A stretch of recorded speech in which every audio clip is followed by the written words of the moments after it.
Well, they call him the Lion of Kerala, the Kerala Simham. It is a name that conjures images of a mythic hero, a king of almost supernatural courage, roaring defiance from the misty green hills of Wayanad. This is the legend, the story told in ballads, films, a powerful and inspiring tale of resistance. But behind the myth stands a man of flesh and blood, a historical figure whose real story is perhaps even more compelling. Kerala Varma Pazhassi Raja was a prince of the Kottayam kingdom in Malabar, a clever strategist and a determined leader who waged a long, hard war against two of the most formidable powers of his time. His life was not a simple legend. It was a complex tapestry of alliances, betrayals, brutal warfare, profound sacrifice. Born into the Padinjari Kovilakam, a branch of the Kottayam royal family, Pazhassi Raja's early life was shaped by the very landscape he would later turn into his fortress. This knowledge would become his greatest weapon. The first great challenge to Pazhassi Raja's world came from the north, from the powerful kingdom of Mysore.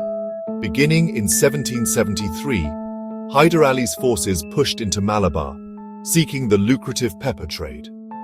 Tipu Sultan continued the campaign with greater zeal. The Mysore armies were modern and disciplined, overwhelming local militias in open battle. Tipu's columns marched, many local rulers crumbled, but Pazhassi Raja did not fight on their terms. He melted into the Wayanad forests. Mysore cavalry and infantry found the jungle bewildering and hostile. From remote jungle strongholds, he orchestrated guerrilla warfare, not pitched battles and formations, but a war of shadows and surprise. His Nair warriors were masters of hit-and-run ambush. They struck at Mysore supply lines, attacked isolated patrols, then vanished into the foliage. With Mysore defeated, the British East India Company swiftly moved to consolidate its power in Malabar. Their methods were bureaucratic and driven by profit, a stark contrast to the feudal systems they replaced. Instead of recognizing Pazhassi Raja's authority, the British administrators appointed his uncle, Veera Varma, as the ruler of Kottayam. More critically, they granted Veera Varma the lucrative right to collect taxes on their behalf. This was a calculated move. The British believed Veera Varma would be a more pliable agent. His appointment was a direct insult to Pazhassi Raja, who had borne the brunt of fighting against Tipu. It was a betrayal that sowed the seeds of a new and even more bitter conflict. The new tax policies imposed by the British were harsh and deeply unpopular. They demanded revenue in cash, a heavy burden on farmers and peasants accustomed to barter and payment in kind. The tax collectors, backed by British authority, were often corrupt and oppressive. The people of Kottayam, who had already suffered through years of war, now faced economic ruin. Pazhassi Raja saw this not just as an injustice to his people, but as a violation of his sovereignty. The peace of 1797 was little more than a temporary truce. Well, you know. The underlying tensions between Pazhassi Raja's desire for independence and the British ambition for total control remained unresolved.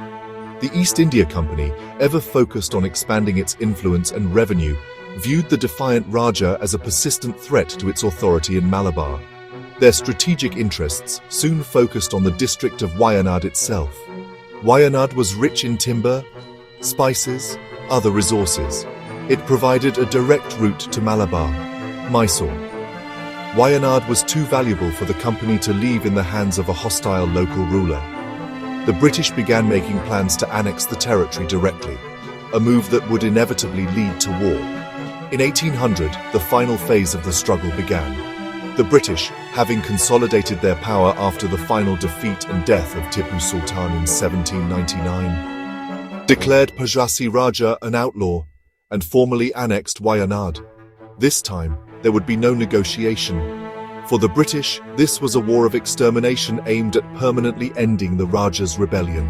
In response, Pazhassi Raja once again took up arms. Colonel Arthur Wellesley's campaign marked a turning point in the war.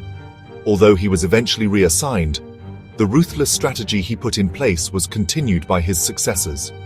The British began a slow, methodical process of strangulation. They established a special police force, the Kolkar, to gather intelligence, to track the rebels, Spies and informers began to penetrate the Raja's inner circle, eroding the trust and secrecy essential to the guerrilla movement.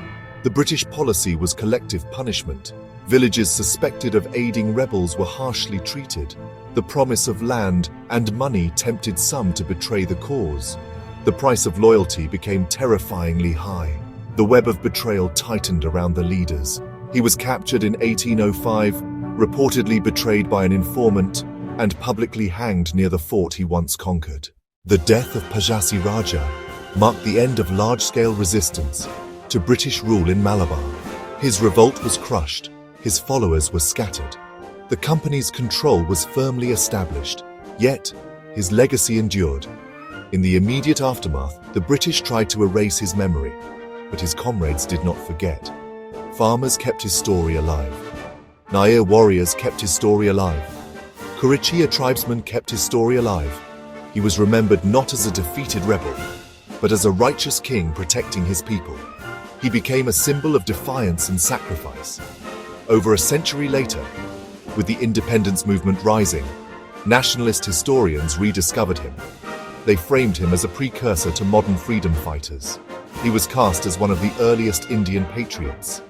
The Lion of Kerala was reborn, transformed into a national martyr. Today his name is etched into Kerala's landscape.